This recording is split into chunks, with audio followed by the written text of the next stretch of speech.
गोस्वामी तुलसीदास जी ने रामचरितमानस को एक बड़ा प्यारा उपमा दिया। ये सरोवर है। किसी ने बाबा तुलसी से पूछा कि भाई रामचरितमानस आपके लिए क्या है? उन्होंने कहा मेरे लिए एक सरोवर की भांति है। ये जैसे मान सरोवर है, आपने नाम सुना होगा, कैलाश में मान सरोवर है। मान सरोवर के किनारे हंस बैठा करते हैं। हंस का दर्शन करना हो तो मान सरोवर जाए। तो ऐसे ही ये मानस सरोवर है। किसी ने पूछा कि भाई मानस सरोवर क्यों? तो बाबा तुलसी ने इसका कारण भी बताया। रचि महेश निज मानस राखा, रचि महेश निज मानस राखा, रचि महेश निज मानस राखा।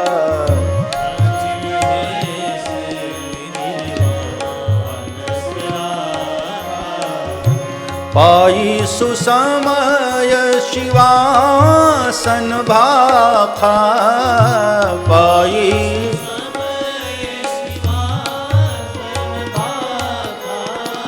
पाई सुसमय शिवासन भाखा, पाई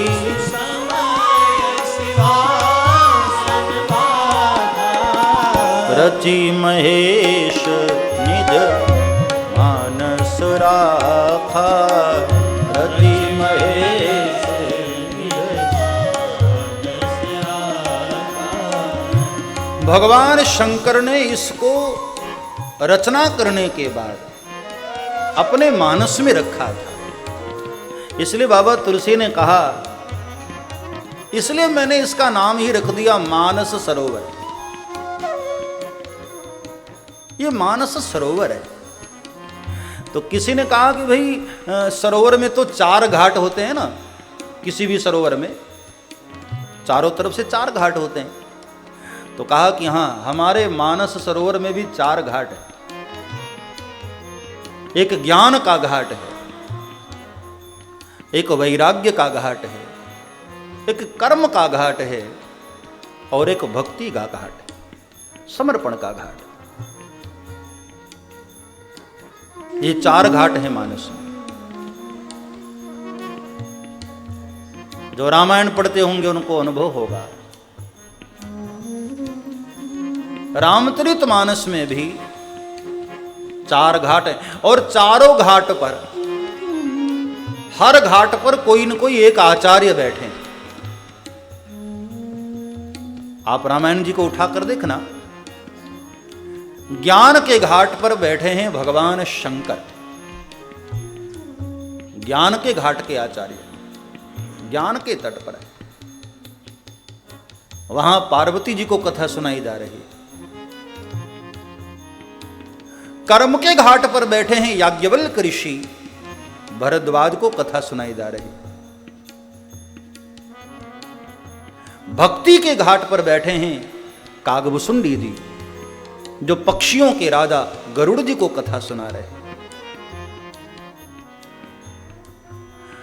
आप कल्पना तो करो साहब, कितना प्यारा दृश्य होगा नीलगिरी पर्वत का, जहां एक कौवा कागभुसुंडी कथा गा रहे हैं और पक्षियों के राजा गरुड़ जी बैठे हुए कथा का रसपान कर रहे। और चौथा घाट है वैराग्य का, मतलब समर्पण का घाट। उस घाट पर स्वयं बाबा तुलसी बैठे हैं और अपने मन को ही श्रोता बनाकर कथा गान कर रहे हैं। राम भज सुन सठ मना, अपने मन को ही श्रोता बनाकर गा रहे हैं। तो ये 4 घाट है।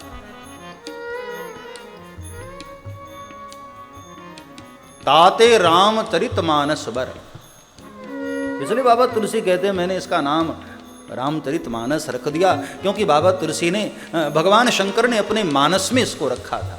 और अवसर पाकर पार्वती के समक्ष इसका गान किया। तो किसी ने बाबा तुलसी से पूछा कि महाराज एक बात बताओ,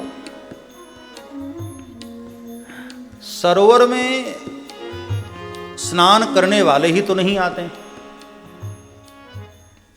जलपान करने वाले भी तो आते हैं।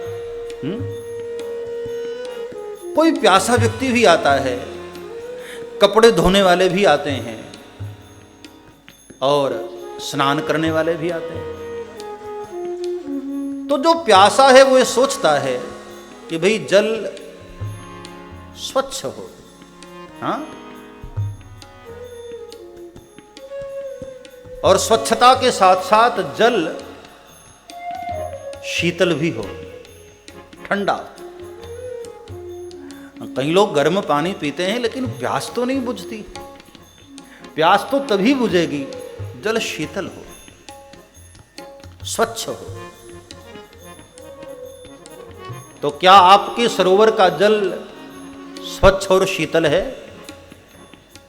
बाबा तुलसी ने कहा कि हां, हमारे सरोवर का भी जल स्वच्छ और शीतल है। लेकिन कौन सा जल है? बाबा तुलसी ने आगे के चौपाई में उदाहरण दिया। रघुपति महिमा अगुण अबाधा, रघुपति महिमा बरनभ सोई बरबारी अगाधा।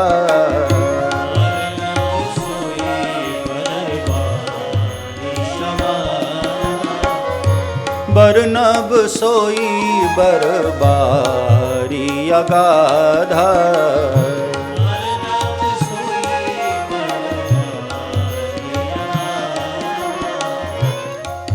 सगुण ब्रह्म की जो चर्चा है, स्वयं स्वच्छता सुशीतलता है। भगवान श्री राम के सगुण साकार की जो उपासना है, जो लीला है, जो उसका वर्णन है, ये वही स्वच्छता है और वही शीतलता है। रामचरितमानस में भगवान राम का जो चरित्र है कितना निर्मल है, कोई मैल नहीं। कितना स्वच्छ चरित्र है प्रभु राम का, ये वही स्वच्छता है। और भगवान राम का स्वभाव यही शीतलता है। आदमी कितना भी परेशान हो, कितना भी टेंशन में हो, कितना भी दुखी हो, कितना भी नाराज हो, राम जी को देखते ही आह सब दूर हो जाता है। राम जी का दर्शन करते ही मन में शीतलता आ जाती है। यही रामचरितमानस की शीतलता है। तो ये सरोवर का जल स्वच्छ भी है, शीतल भी है और निर्मल भी है। तो किसी ने कहा कि भाई हमको तो स्नान करना है, और स्नान ही नहीं करना है, डुबकी भी लगाना है, जरा तैरना भी है। तो क्या आपके यहां ऐसी व्यवस्था भी है? क्योंकि तैरने वाला तो सोचता है जल जरा गहरा होना चाहिए। रघुपति महिमा अगुण अबाधा, रघुपति